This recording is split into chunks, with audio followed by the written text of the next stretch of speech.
아멘. 오늘은 재앙 따르지 않으면 계속된다는 주제로 하나님의 말씀 함께 나눌까 합니다.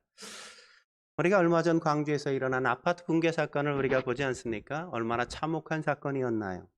얼마나 안타까운 일입니까? 사실 그전에도 얼마 전에도 또 아파트가 이렇게 무너져 내리는 걸 우리가 함께 광주에서 목격하지 않았습니까? 사실 이런 사건은 한 번에 그냥 일어나는 게 아니라고들 이야기하죠. 하인리 법칙이라는 걸 여러분 아십니까? 한 번에 큰 재해가 있기 전에 그와 관련된 작은 사고와 징후들이 여러 번 일어난다는 법칙이죠. 큰 재해와 작은 재해 그리고 사소한 사고의 발생의 비율은 1대 29대 300이라고 이야기하죠. 그러니까 큰 재해가 일어나려면 그냥 사소한 사고가 무려 300번이나 일어났다는 거란 말이죠. 예? 그리고 작은 재해는 무려 29번이나 일어났다는 거죠. 우리가 광주의 아파트 붕괴 사건에서도 우리가 그런 징조나 징후들을 여러 번 보았잖아요. 제가 심근경색으로 함께 병원에 가기 전에도 그런 징후들이 다양하게 많았었어요. 많았어요. 그래서 제가 쓰러지지 않고 미리 가서, 그러니까 아내 말을 잘 들어야 돼, 남자는. 병원에 가려면 얼른 가야 돼요. 그래서 저도 쓰러지지 않은 채 병원 가서 다행히 시술하고 일상을 이렇게 잘 살게 됐단 말이죠. 저는 오늘 본문에도 이런 재앙들이 계속 지속될 수밖에 없었던 이유, 10가지의 재앙을 당할 수밖에 없었던 이유는 바로가 그런 징후들과 그런 말씀들을 무시했기 때문이라고 저는 생각합니다.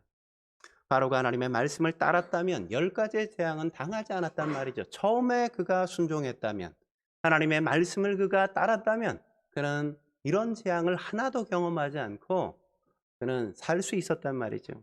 그러나 그는 계속 하나님의 말씀을 무시했어요. 마지막 10번째 재앙까지 그는 기어이 당하고야 그는 말씀에 순종하여 그 백성을 놓아주는 것 아니겠습니까?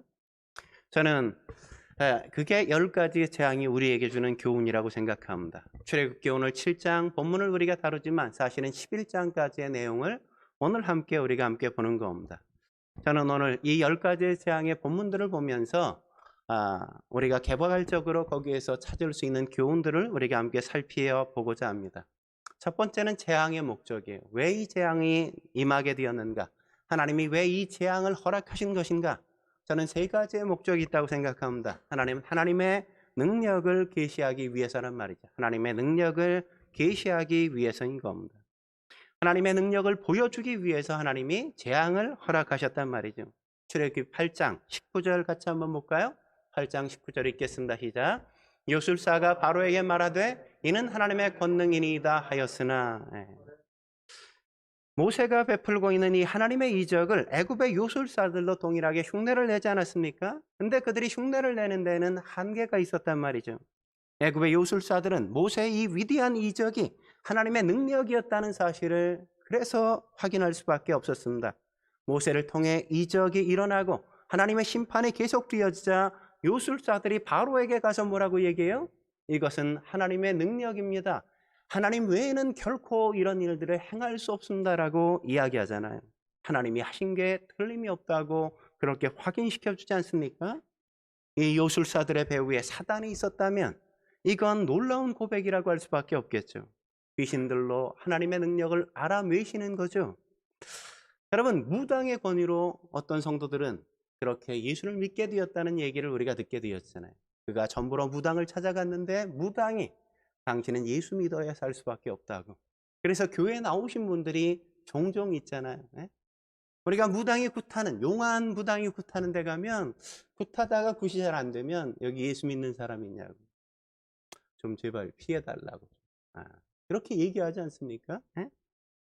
귀신들도 하나님의 능력을, 하나님을 알아내신단 말이죠. 예? 음. 요술사들조차도 이건 하나님의 권능이다. 그 당시에도 동일하게 그렇게 이야기한 거란 말이죠. 출애굽기 9장 16절에도 다시 한번 우리가 이 사실을 확인할 수 있죠. 같이 읽겠습니다. 시작. 내가 너를 세웠음은 나의 능력을 내게 보이고 내 이름이 온 천하에 전파되게 하려 하였음이니라. 왜 모세를 세웠어요? 모세에게 이 모든 능력을 보여주신 이유가 뭐라고요? 애굽뿐만이 아니라 모든 천하가 다 하나님의 능력이 전파되게 하기 위해서 그랬다고 이야기하는 걸 여기서 확인할 수 있지 않습니까? 하나님께서 재앙을 내리신 목적 뭐라고요? 하나님의 능력을 나타내시기 위해서, 계시하시기 위해서란 말이죠. 두 번째, 재앙을 내리신 목적이 뭐죠? 두 번째는 애굽을 심판하기 위해서란 말이죠. 이 10가지의 재앙은 그냥 10가지의 재앙이 아니라 그들이 섬겼던 신들에 대한 각각의 심판이라는 사실을 우리가 본문을 보면 확인할 수 있단 말이죠. 단순히 그냥 재앙을 내린 게 아니라 그들이 섬겼던 신들을 치시고 그 우상들을 하나님께서 심판하시기 위한 거라는 걸 우리가 본문을 찾아보면 우리가 뒤에서 확인하게 될 겁니다. 세 번째, 왜 재앙을 내렸을까요? 재앙을 내린 목적 세 번째는 이스라엘 백성들을 해방시키기 위해서란 말이죠. 물론 바로가 이스라엘 백성들을 그렇다고 해서 쉽게 내주지 못하죠. 끝까지 붙잡고 저항하지 않습니까? 그러나 그가 저항하면 저항할수록 하나님의 심판도 더 커진단 말이죠. 하나님의 재앙도 더 큰 재앙이 내리는 걸 우리가 확인하게 되었잖아요. 그래서 바로는 마침내 어떻게 되어져요? 이스라엘 백성들을 해방시켜 줄 수밖에 없게 되었단 말이죠. 그러므로 이 재앙들은 이스라엘 백성들을 해방시키기 위한 하나님의 거룩한 목적이 있었던 겁니다. 그렇다면 이 재앙의 단계 어떻게 이루어질까요? 두 번째, 이 재앙의 단계. 여러분, 10가지 재앙 뭘까요? 10가지 재앙. 생각나는 거 있어요? 네? 네. 파리, 그죠? 네. 개구리, 메뚜기, 이런 재앙들이 있죠. 10가지 재앙. 네. 우리가 10가지의 재앙, 우리 하나하나 우리 한번 살펴볼까요? 사실 신학교 들어가면 10가지 재앙을 쓰시오, 이런 문제 있어요. 현경 시험에. 네. 첫 번째, 피재앙입니다. 피재앙. 네. 모세가 지팡이를 들어 나일강을 치자 나일강이 핏물로 다 변하게 되었죠. 이건 나일강에 대한 하나님의 심판이란 말이죠. 심판. 네. 사실 나일강은 애굽 사람들에게 생명의 젖줄과 같은 곳이었습니다. 그래서 나일강을 귀하게 여겨서 나일강을 보호해주는 신들이 있을 거라고 사람들은 생각했단 말이죠. 그래서 그들에게 나일강을 지켜주는 신들이 있다 이렇게 생각했어요. 그 신들이 보통 셋이 있다고 이야기하는데 첫 번째 신은 하피예요. 하피는 나일강을 다스리는 가장 강력한 남자 신이 바로 이 하피예요. 두 번째 신은 이시스로 나일강의 여신이었습니다. 여신. 사실 남신과 여신 사상은 원시적인 애니미즘에 다 함께 있는 거예요. 이게 기독교에 들어와서 영향력을 미친 게 카톨릭에 좋지 않은 그런 마리아 숭배 사상, 이게 거기에 이렇게 들어간 거란 말이죠. 어떻게 하나님이 남자만 있을 수 있냐? 하나님이 어떻게 아버지만 있냐? 하나님 어머니도 있어야지. 그래서 하나님의 어머니를 뭐라고요? 마리아라고요. 예수님이 하나님이잖아요. 그러니까 예수님의 어머니인 마리아를 하나님의 어머니 이렇게.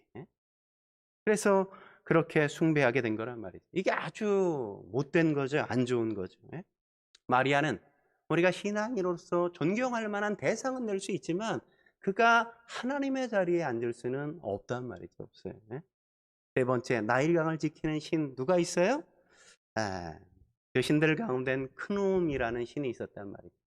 그들은 나일강 전체를 관리하는 그런 관리자와 같은 역할을 했던 겁니다. 그런데 모세가 그 나일강을 지팡이를 들어 딱 치자 어떻게 돼요? 그 강물이 다 피처럼 변한단 말이죠. 피처럼 변했다는 건 뭡니까? 그 신들이 다 죽었다는 거죠. 아무것도 할 게 없었다는 거죠. 그렇게 무기력했다는 거죠.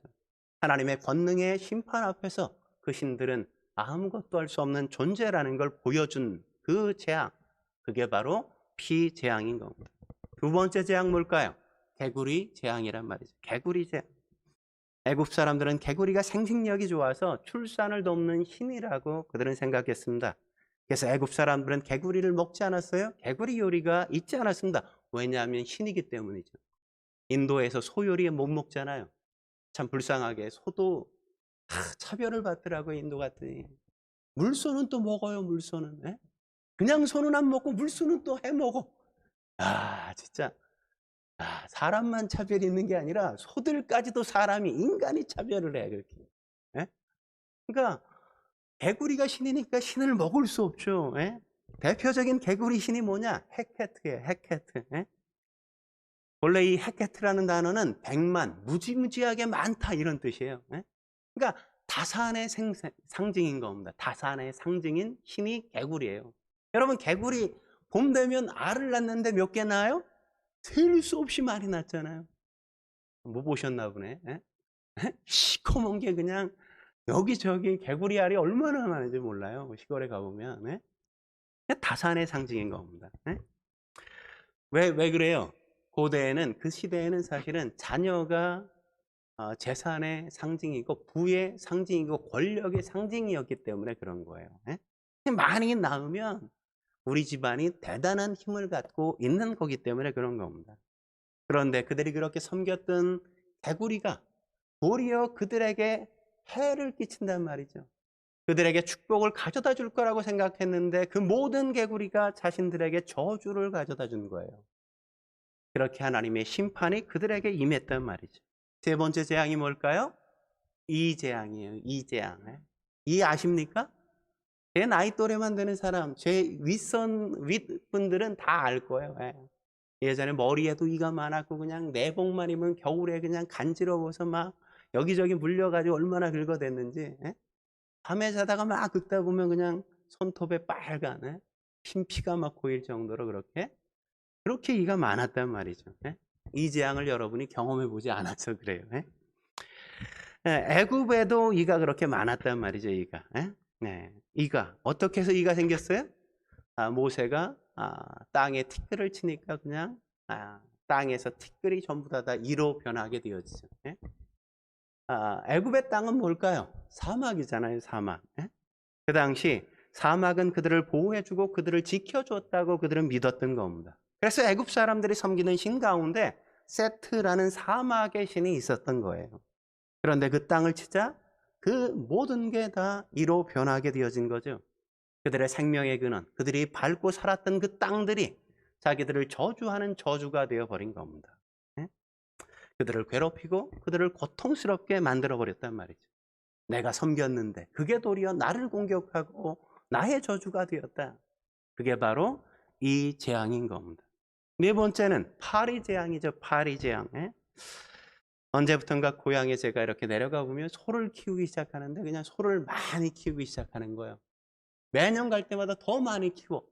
그러다 보니까 시골에 내려가면 첫 번째 제일 안 좋은 거, 동네가 다 그냥 변 냄새가, 소 변 냄새가 그냥 너무너무 싫어. 두 번째 뭐가 있냐? 밥만 먹으려고 그러면 그냥 파리가 얼마나 많은지 이렇게 지면 그냥 파리가 수십 마리가 막 날라 막 파리가. 그러니까 밥상을 차리면 파리가 반찬 밥에 그냥 주변에 다 앉아서 밥 먹고 싶은 생각을 그냥 뚝 끊어지게 만들어요. 그게 바로 파리 재앙이죠. 파리의 재앙. 근데 이 파리가 애굽 사람에겐 신들과 같은 존재였어요. 왜냐하면 파리가 날아다니니까 그 날아다니는 파리가 그들에겐 운명을 지배하는 신이라고 그들이 여겼단 말이죠. 여러분, 예수님 시대에도 그런 파리 신을 섬겼지 않습니까? 뭐라 그래요? 바알세불이라 그러죠. 바알세불이라 그럴 때 세불이 바로 파리예요. 파리. 파리의 왕, 파리의 두목, 이게 바로 바알세불이었던 거란 말이죠. 그것처럼 애굽에도 파리의 신이 있었는데 그 신 이름이 뭐냐? 우아치트라는 신이었어요. 우아치트. 우리 여름이가 임재하셨습니다. 우리 여름이가 지영 집사에게 가장 임하는 걸 좋아해요.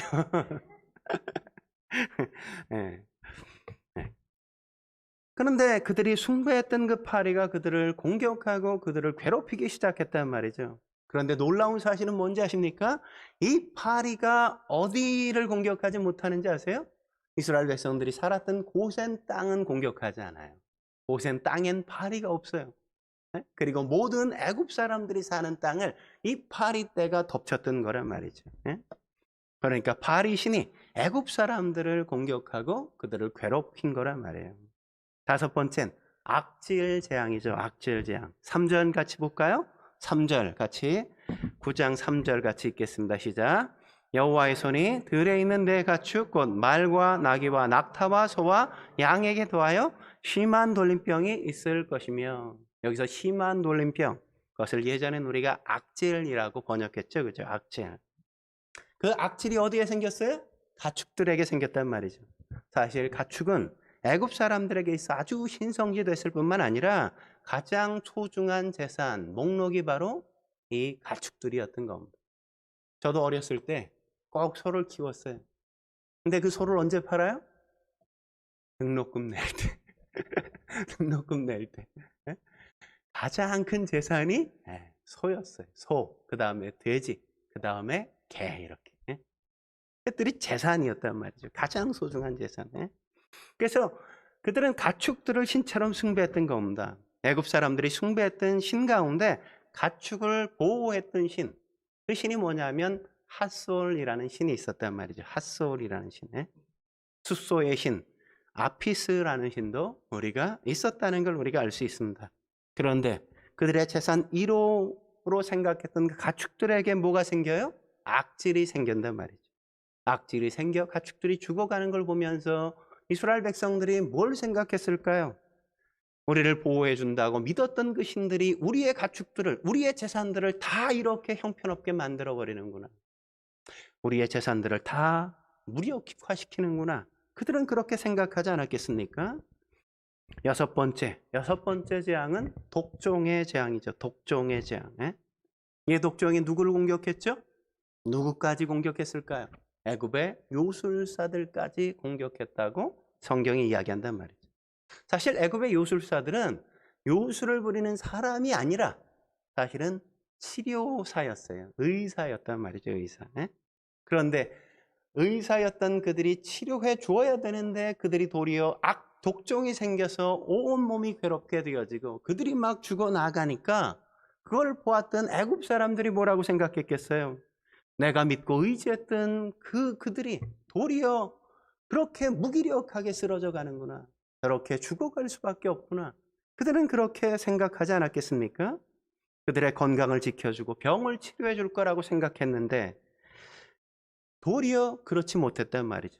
그런 신들 가운데 어떤 신이 있었냐면 세크메트라는 질병 예방의 신이 있었고 또한 병을 치료해 주는 신 가운데 수누라는 신이 있었단 말이에요. 그런데 이들이 하나님의 심판이 임하자 무력하게 되어진 거죠.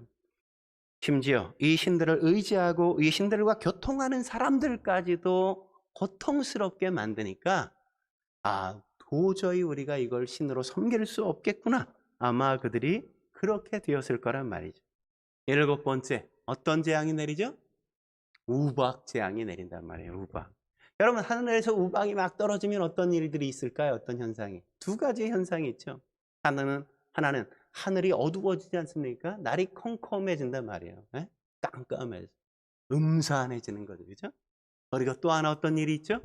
우박이 막 내리면 밭에 그냥 채소들 다 쓸모없게 되어지고 나무들이 막 그냥 때려서 열매가 다 떨어져서 농사 완전히 다 망치는 거란 말이에요. 망치는 거. 이건 역시도 하나님의 심판이었죠. 애굽 사람들이 숭배했던 신 가운데 누트라는 하늘의 신이 있었을 뿐만 아니라 오시리스라는 수학의 여신이 있었단 말이죠. 그런데 하늘을 지키는 신도 수학을 만들어주는 그 신까지도 전혀 그들에게 우박 앞에서 무력했다는 걸 그들이 확인하게 된 겁니다. 우리가 섬겼던 신이 우박 앞에서 이렇게 무기력하구나, 허망하구나, 아무것도 할 수 없는 신이구나. 그렇게 그들이 확인하고 알게 된 거란 말이죠. 여덟 번째는 메뚜기 재앙인 거죠. 메뚜기 재앙.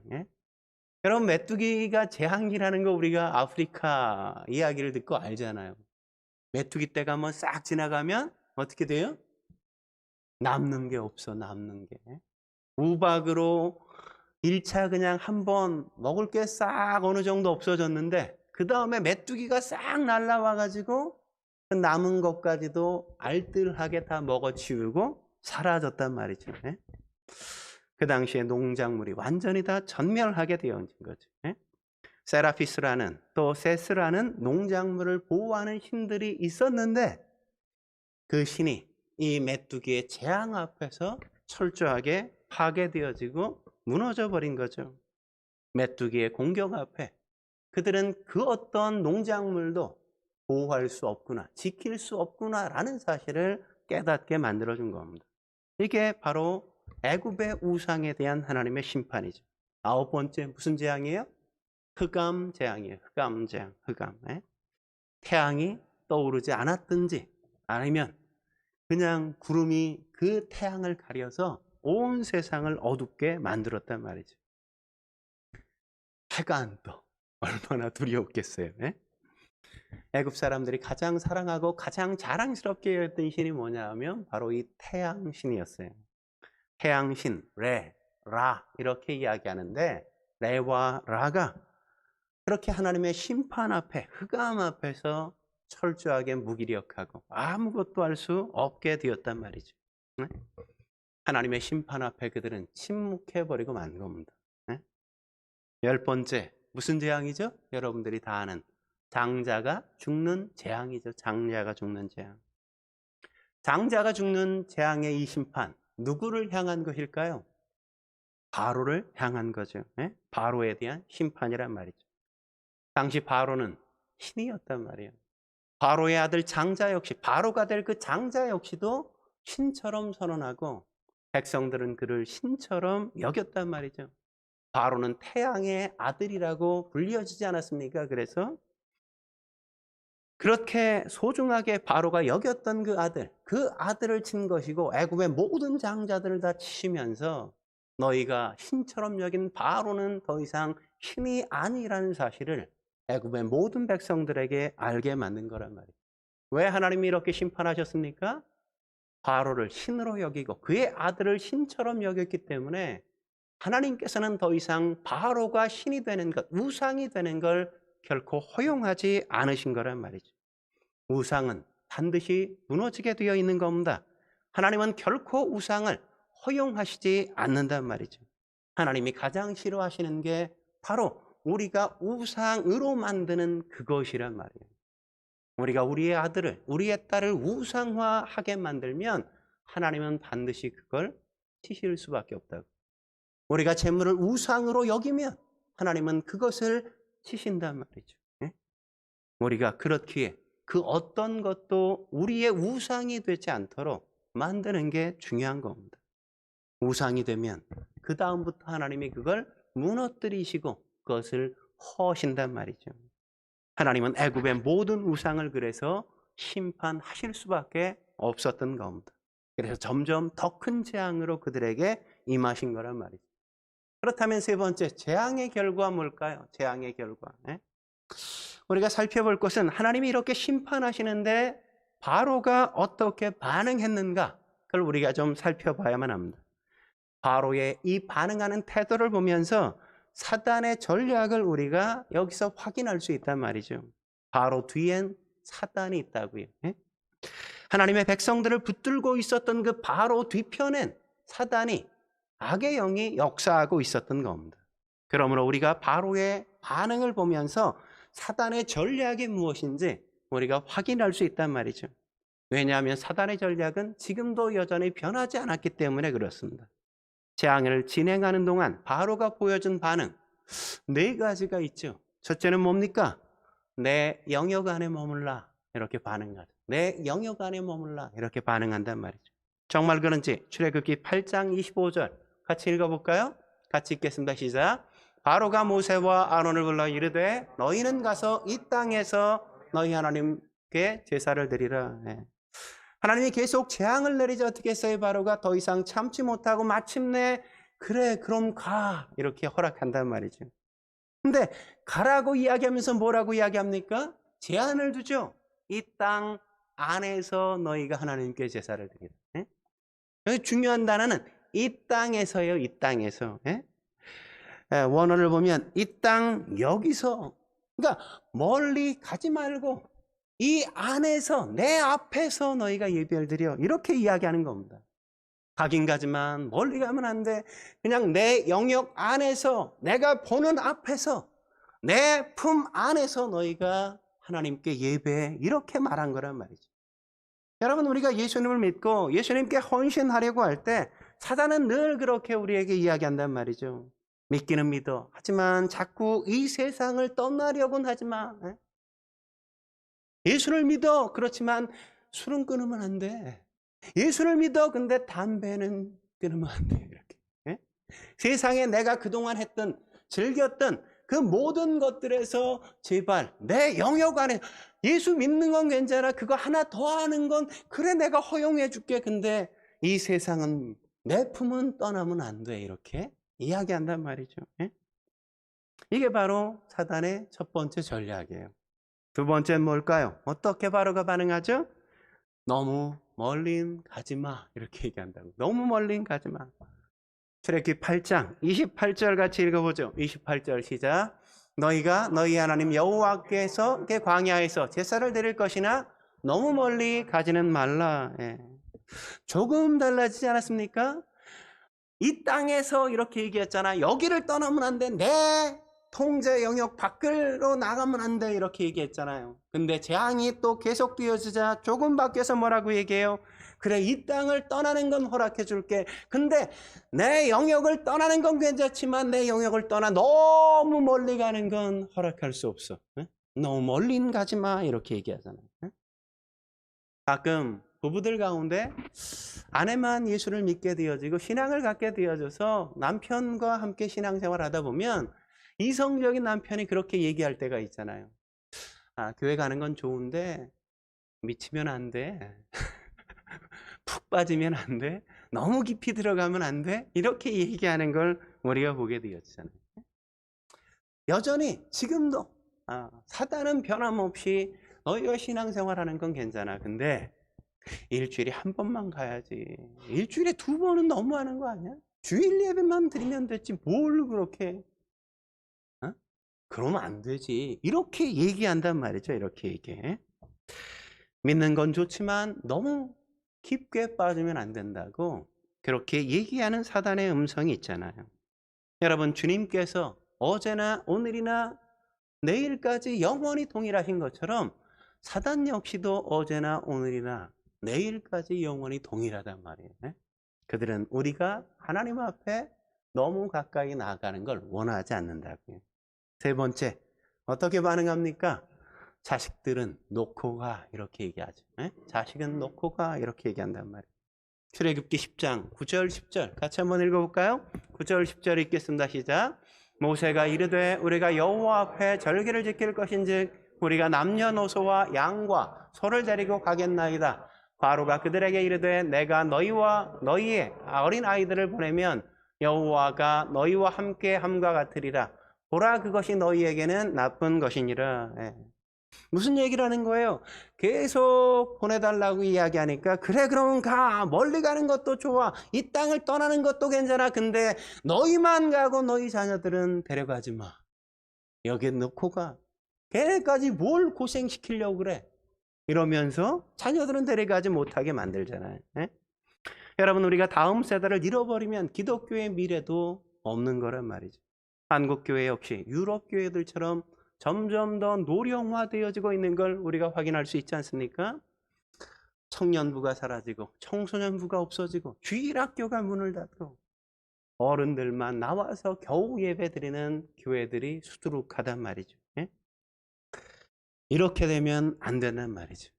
제가 유럽에 갔을 때 유럽 교회를 보면서 제일 안타까웠던 게 그냥 머리가 허연 노인들밖에 교회 예배당을 몇몇 이렇게 이만큼 모인 교회 이 정도밖에 교회 성당은 어마어마하게 큰데 펜스를 이렇게 그 안에 쳐가지고 요만큼 요 정도 모여서 예배를 드리고 있어요.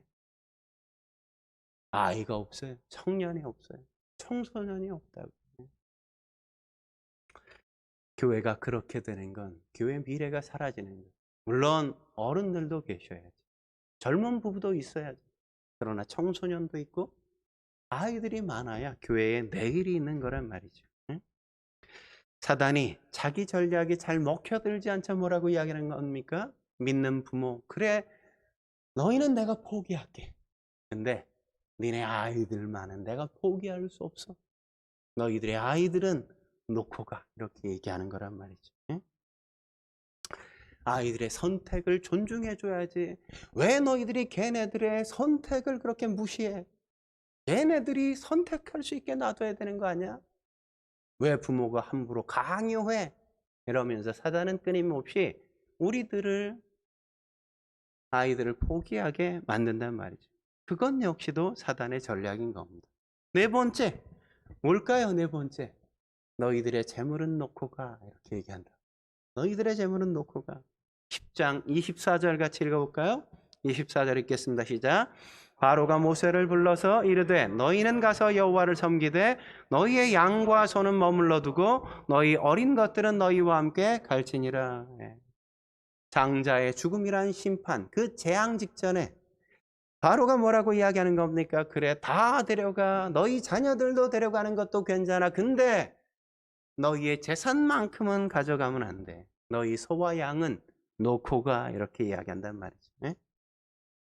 이것만은 가져가지 말라고 끝까지 붙들고 마지막까지 놓지 못했던 것, 사단이 뭐예요? 재물인 거죠. 재물. 여러분, 사단이 우리를 끝까지 공격하는 것, 우리를 놓지 못하게 만드는 게 뭡니까? 우리를 끝까지 유혹하는 게 뭐예요? 재물에 대한 것 아니에요? 재물에 대한 것.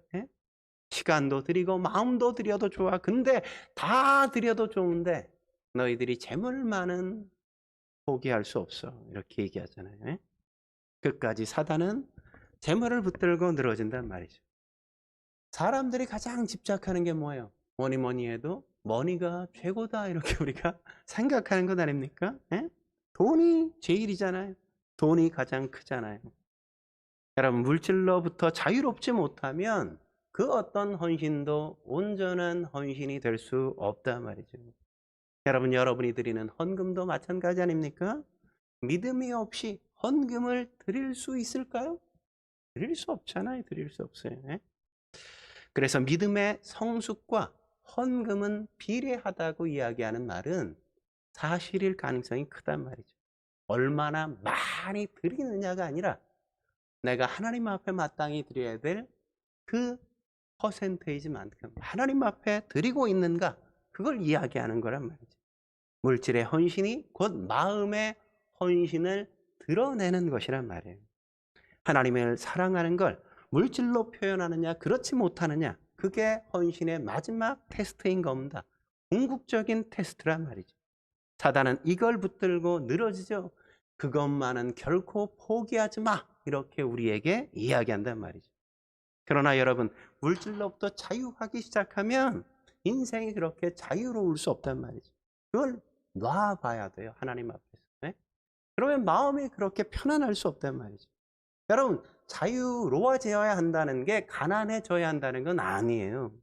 하나님이 필요한 걸 주신다는 걸 믿고 신뢰하는 거죠. 여러분, 생각해 보세요. 우리 교회 벌써 7년째가 되지 않습니까? 7년. 우리 교회, 이 개척교회가, 아니 2년 동안 코로나를 경험하면서 우리 교회가 여전히 이렇게 존재한다는 건 기적 같은 거 아니에요? 우리가 어떻게 이렇게 예배를 드릴 수 있어요? 이 공간에서. 하나님이 성실하게 우리의 필요를 채워주지 않았으면 가능하지 않은 일이죠. 지난주에 아내가 굉장히 좀 아팠어요. 뭘 먹었는데 작년부터인가 이렇게 좀 먹으면 잘 소화를 잘 못 시켜요. 지난주엔 뭘 먹었는지 전날 먹은 걸 소화를 못 시켜서 한 이틀 그냥 쫄쫄하게 계속 굶고, 굶으니까 뭐 기운이 없잖아요. 약을 계속 먹는데도 뭐 약도 효과가 없고 막. 그래서 하루는 요번 주인가 와서 이제 아내한테 뭐 그런 얘기를 하면서 좀 괜찮냐 그랬더니, 자기가 몇 년 동안, 최근 몇 년 동안 제일 살이 많이 빠졌대. 그래서 50 몇 킬로라고 이렇게 얘기하는데, 그래서 제가 고기 좀 먹어야 되겠네. 그랬더니 그 다음날 고기를 딱 주시는 거 있죠. 고기 좀 먹어야 되겠네. 이 기도도 아니고 그냥 고기 좀 먹어야 되겠네. 그랬더니 고기가 딱 오는 거예요. 하나님이 채우시는 걸 경험해야 된다고요. 내 손을 비워놓지 않으면 하나님이 채우시는 걸 경험하지 못해. 내가 벌어서 내가 꽁꽁 쥐고 내가 이렇게 쓰니까 나는 사는 거야, 이렇게 난 살 수도 있어요. 근데 내가 그 모든 걸 하나님 앞에 맡기고 내려놓으면 하나님께서 하나님이 이렇게 채우시는구나 하는 걸 경험하고 알고 맛보고 계신다니까요. 예? 아마 지금까지 역사 속에서 돈을 가장 많이 쓴 사람들은 아마 전 크리스천일 거라고 생각합니다. 여러분, 존 웨슬레 얼마나 많은 돈을 썼겠습니까? 여러분이 잘 아는 조지 뮬러, 그 많은 고아들을 돌보려면 얼마나 큰 돈이 필요했겠어요. 근데 그들은 한 번도 궁하지 않았다고요. 한 번도 누구에게 손 벌린 적이 없어요. 그들의 특징은 뭔지 아십니까? 물질 문제만큼은 하나님 앞에 철저하게 맡겼기 때문이란 말이죠. 그들은 자기 게 없었어요. 다 하나님의 것이라고 그들은 인정했습니다. 하나님은 이런 사람들을 통해 역사하신단 말이죠. 물질로부터 자유로운 사람, 욕심이 없는 사람들, 그들에게 하나님은 기꺼이 물질을 맡기실 수 있는 거란 말이에요. 욕심이 있으면 맡겼다간 사고 날 가능성이 크잖아요. 근데 그것으로부터 자유롭기 때문에 그들에게 맡긴단 말이죠. 근데 맡길 수가 없어. 이건 뭐 그냥 그것에 매여가지고 뭐 있으면 없으면 막 거기에 따라서 너무 하늘과 지옥을 왔다 갔다 해. 맡길 수가 없죠. 불안해서. 괜히 좀 주면 괜히 으쓱해지고 교만해지고, 조금만 뺏으면 괜히 그냥 막 자괴감에 빠져가지고 막 그러면 어떻게 그들에게 물질을 맡길 수 있겠습니까? 줄 수 없는 거죠. 마지막 사단이 공격하는 것도 그래서 인간의 그런 연약함 때문에 그것만은 포기하지 말라고 우리에게 그것을 붙잡도록 그렇게 요구한단 말이죠. 하지만 그걸 하나님 앞에 우리가 기꺼이 맡기고 하나님께서 주신 것이고 내가 필요하면 하나님께서 채우실 거라는 걸 믿고 확신할 수 있다면, 그리고 마음의 참된 평화를 누릴 수 있다면, 그때 비로소 하나님께서 우리를 통해 하나님의 역사를 시작하시는 거란 말이죠. 그게 바로 출애굽의 역사가 이루어지기 시작하는 그 시작 아닙니까? 그 재물을 하나님 앞에 맡길 때, 하나님 앞에 다 내어드릴 때, 그때 비로소 출애굽의 위대한 역사는 시작된다는 걸 우리는 깊게 여기서 확인하는 겁니다. 그러므로 사랑하는 성도 여러분, 쉽지 않지만 끊임없이 하나님 앞에 그것들을 맡길 수 있어야 돼요. 내가가 아니라 하나님께서 주시고 하나님께서 공급하시는 겁니다라는 것을 고백할 수 있어야 돼요. 그렇지 않으면 여러분의 인생 속에서 돈의 노예로 살아가지, 돈을 지배하고 돈을 유통하는 삶을 우리는 살아갈 수가 없단 말이죠. 저는 여러분들이 하나님 앞에 그런 축복을, 하나님의 놀라운 역사를 경험하며 사실 수 있길 주의 이름으로 축원합니다. 함께 기도하시겠습니다. 거룩하신 하나님 아버지, 오늘도 주님 앞에 나와 엎드려 예배하며 우리가 하나님의 말씀을 듣게 하시니 감사합니다. 바로에게 내릴 수밖에 없었던 재앙, 아니 내릴 수밖에 없도록 만들었던 그 바로의 그 완악한 마음, 하나님의 말씀에 순종하지 못하고 끊임없이 그냥 하나님과 거래하려고 했었던 그의 마음, 그 욕심, 그 태도, 그 강한 자아가 그의 인생 속에 끊임없는 재앙을 몰고 왔음을 우리가 기억하게 하시고, 다시 한번 우리가 하나님 앞에서 그렇게 포기하지 못하고 하나님 앞에 내어드리지 못한 게 없지는 않은지 우리의 삶을 다시 한번 살펴보면서 하나님 앞에 우리 자신들을 하나하나 복종시키게 하시고 하나님의 뜻 앞에 우리의 삶을 기꺼이 내어드리며 하나님의 기적의 놀라운 역사를 맛보며 살아가는 인생을 선택할 수 있도록 주여 도와 주옵소서. 오늘도 주께서 우리 가운데 임재하시고 함께 하실 주님을 기대합니다. 성령님, 우리의 성도들의 인생 속에 그런 출애굽의 놀라운 역사, 이적과 기적의 역사가 있는 걸 맛볼 수 있도록 주여 도와 주옵소서. 출애굽의 이 기적의 놀라운 드라마가 우리의 성도들의 삶 가운데 함께 펼쳐지기를 소망하며 예수님의 이름으로 감사하며 기도드립니다. 아멘.